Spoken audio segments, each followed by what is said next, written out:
Tuhan bersamamu dan bersama rohmu. Inilah Injil suci menurut Matius.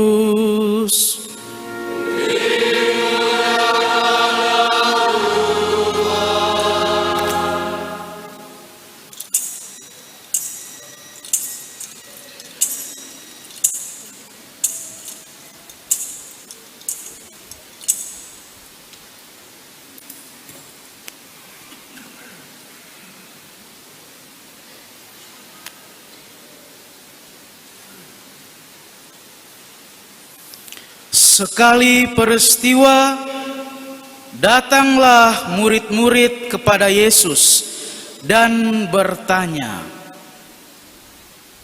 "Siapakah yang terbesar dalam kerajaan surga?"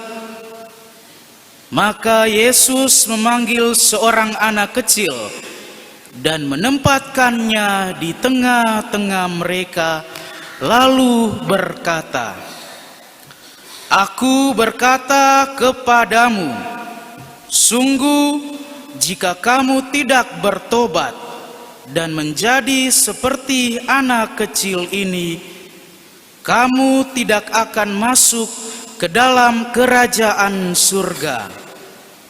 Sedangkan barang siapa merendahkan diri dan menjadi seperti anak kecil ini, dialah yang terbesar dalam kerajaan surga.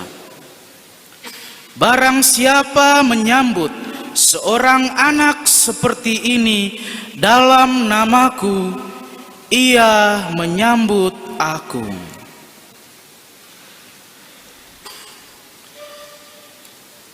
Demikianlah sabda Tuhan.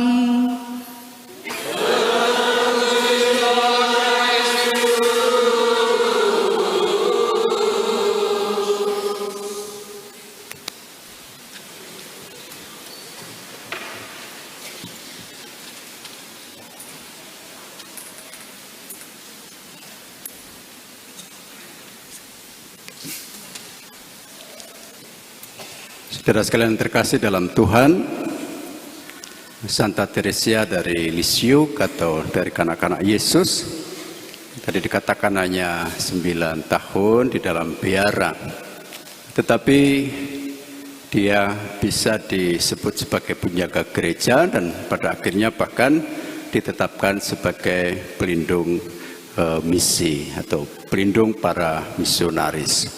Nah, apa yang sudah dia buat sampai punya katakanlah kehebatan yang semacam itu, padahal tidak banyak waktu dan juga tidak banyak hal yang dibuat.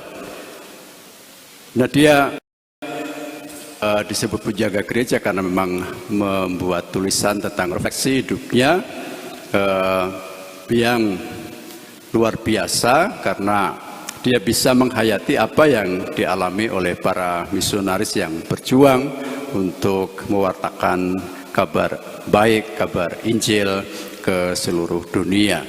Dan kemudian dia walaupun hanya lewat tulisan-tulisannya dan terutama lewat doa-doanya, seolah-olah dia menjadi bagian langsung dari karya misi. Nah, ini tentu sesuatu yang tidak mudah. Nah, dia kemudian menjadikan diri supaya Yesus memperlakukannya apa saja untuk dirinya, karena dia ibarat hanya sebuah bola mainan di tangan Yesus. Ya, dalam hidupnya kemudian dipiara, walaupun dia sangat sederhana, sering juga mungkin dibully, sering diejek, sering dihina. Nah, dia menerima semuanya itu dengan senang hati. Ya, perlakuan dari rekan-rekan komunitasnya tidak pernah dilihat sebagai sesuatu yang negatif, tetapi justru sebagai cara Tuhan memperlakukan dia. Nah, itu kemudian direfleksikan dalam tulisan-tulisan yang sangat luar biasa. Nah, setiap tahun di Katedral Santa Teresia dari Lisieux ini selalu ada pertemuan anak-anak misioner. dengan gereja Basilika yang sangat besar, bisa menampung 7.000-an anak ya dalam satu pertemuan. Nah, saya pernah ikut 2 kali dan kemudian harus memberi kesaksian tentang gereja yang ada di Asia. Ya, saya melihat dari ujung ke ujung itu ya, tidak kenal siapa yang duduk di panti imam karena sangat besar gerejanya. Nah, peziarah yang datang ke sana banyak sekali ya, karena memang dia kemudian disebut sebagai santa yang sangat besar. Tetapi yang kita petik dari dirinya sesuai dengan sabda Tuhan yang kita dengar hari ini adalah bagaimana dia memilih untuk meneladani kesederhanaan Tuhan Yesus sendiri. Dia sangat tahu bahwa Allah yang menjadi manusia ini sebetulnya Allah yang punya segala-galanya, Raja semesta alam, Allah yang maha kuasa, Allah yang bisa mengatur seluruh hidup. Tetapi dia justru memilih menjadi manusia yang kecil, yang lemah, yang tadi juga digambarkan dalam renungan-renungan yang dibawakan oleh anak-anak lewat peristiwa gembira yang kita doakan dalam rosario misioner kita. Allah yang menjadi hamba dari para hamba, Allah yang mengambil justru posisi paling bawah supaya dia bisa merangkul semua. Nah, anak-anak tadi diajak untuk menjadi misionaris-misionaris cilik yang walaupun seolah-olah hanya berdoa di tempat ini tetapi bisa menjangkau seluruh benua. Ini artinya bahwa lewat doa, nanti derma, kurban dan kesaksian apa yang dilakukan di tempat ini bisa katakanlah dirasakan atau menjangkau seluruh benua yang ada di dunia ini. Apalagi pada saat ini lewat sarana kemajuan teknologi yang luar biasa, apa yang kita lakukan di sini bisa disaksikan di tempat yang lain. Nah, maksudnya apa? Terutama pasti supaya apa yang menjadi tugas gereja untuk memberi perhatian pada mereka yang kecil, yang lemah, yang tersingkir, tadi ditambah dengan kata difabel, mungkin nanti juga disabel, itu artinya menjadi tugas gereja yang abadi.